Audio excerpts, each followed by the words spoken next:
Bismillahirrahmanirrahim. Assalamualaikum warahmatullahi wabarakatuh. Perkenalkan, saya Wuri Anissa Nurfadila selaku pembawa acara pada podcast hari ini yang akan membawa materi terkait pendidikan Islam anak usia dini, yang dimana hal ini berisi topik-topik yang sedang trending khususnya untuk pendidik ataupun orang tua di lingkup anak usia dini. Baik, di sini hari ini saya akan menyampaikan terkait asesmen dan penilaian, di mana untuk materi ini saya kurang mumpuni dan saya akan mengajak teman saya yaitu Mbak Nikmah. Hai Mbak Nikmah, silahkan.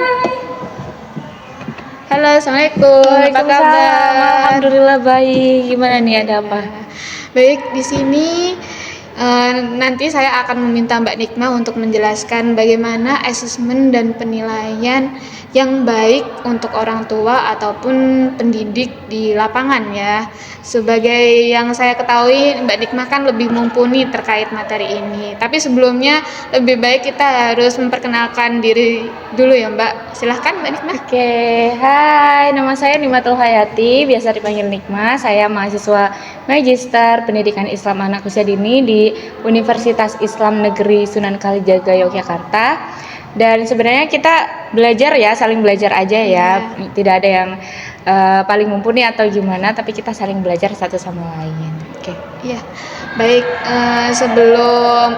sebelum masuk terkait materi selanjutnya, lebih baik Mbak Nikmah menjelaskan terkait apa sih pengertian asesmen dan bagaimana untuk penerapannya asesmen secara dasar, pengertiannya itu seperti apa? Oke, kalau dari pengertian itu ya, asesmen dan penilaian itu kan di pendidikan anak usia dini itu udah yang sangat umum seperti itu dilakukan. Dan definisi asesmen itu sendiri adalah sebuah penilaian yang digunakan oleh pendidik untuk menilai atau melihat perkembangan dari anak usia dini, baik perkembangan dan pertumbuhannya seperti itu. Jadi asesmen itu kan pasti diperlukan bagi tenaga pendidik, khususnya kan guru-guru PAUD tuh kan yang paling dasar gitu ya, betul, awal seperti itu. Apalagi tuh orang tua juga pasti perlu untuk melakukan evaluasi, bahkan asesmen tadi sebagai penilaian perkembangan anaknya. Nah, lantas asesmen itu dibagi menjadi berapa ya Mbak jenisnya kira-kira? Kalau asesmen itu yang biasa dilakukan di PAUD itu dibagi menjadi dua, Kak Wuri.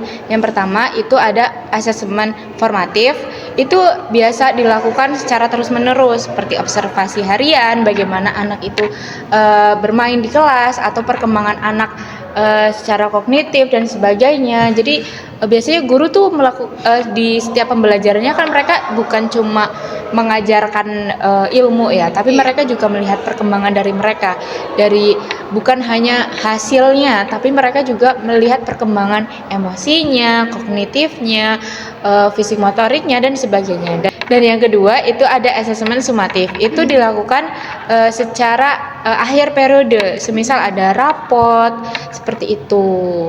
Kira-kira untuk asesmen yang efektif digunakan oleh orang tua dan pendidik itu seperti apa ya Mbak? Jadi seperti ini, dalam pendidikan anak usia dini itu kan anak itu sebenarnya tergantung dari dirinya sendiri ya. Mereka itu kita harus menerapkan konsep bahwa anak usia dini itu unik. Jadi penilaiannya pun tidak boleh disamakan satu sama lain. Jadi harus menggunakan penilaian yang holistik yang berdasarkan dengan pribadi anak itu sendiri, dan guru juga harus terfokus dengan yaitu anak-anak masing-masing, tidak boleh disamaratakan. Karena balik lagi anak itu dan penilaian itu bukan hanya berupa angka ya kalau dalam dunia PAUD atau taman kanak-kanak, tapi yaitu balik lagi ke perkembangan mentalnya, perkembangan emosinya, kognitifnya, fisiknya dan sebagainya, seperti itu. Kira-kira untuk materi terkait asesmen dan penilaian ini bisa secara garis besar gitu loh Mbak Nikmah, itu seperti apa sih untuk tips dan triknya orang tua dalam menerapkan asesmen di rumah dan pendidik di lapangan seperti itu?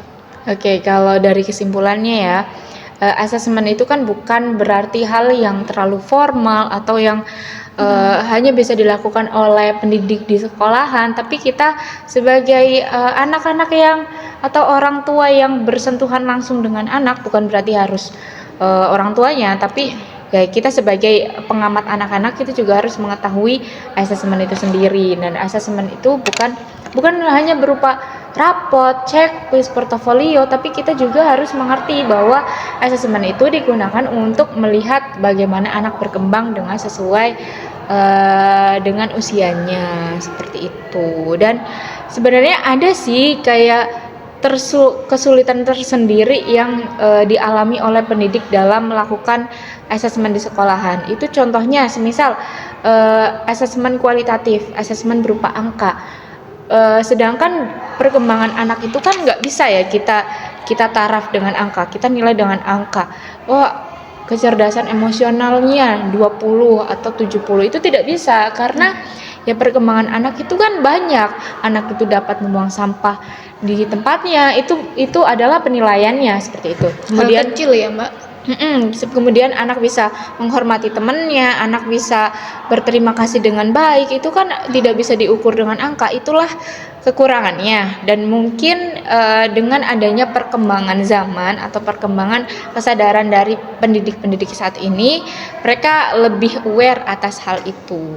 Jadi pendidikan zaman sekarang itu udah menyesuaikan dengan hal-hal tersebut. Seperti itu, Mbak Wuri. Baik. Jadi materi kali ini tuh cukup harus dipersiapkan bagi calon orang tua juga bisa ya, termasuk Mbak Nikmah sendiri gitu kan. Kita ya, sebagai calon orang tua. Ya, demikian episode ini terkait podcast asesmen dan penilaian. Semoga bermanfaat untuk calon orang tua, pendidik, bahkan masyarakat umum, bahkan bukan lagi terkait gender ya. Ini kan secara umum gitu ya. Jadi terima kasih juga kepada Mbak Nikmah. Terima kasih Kak Uli. Terima kasih untuk penonton. Semoga bermanfaat dan selamat berjumpa di episode selanjutnya, dan tetap stay tune. Dadah. Assalamualaikum warahmatullahi wabarakatuh.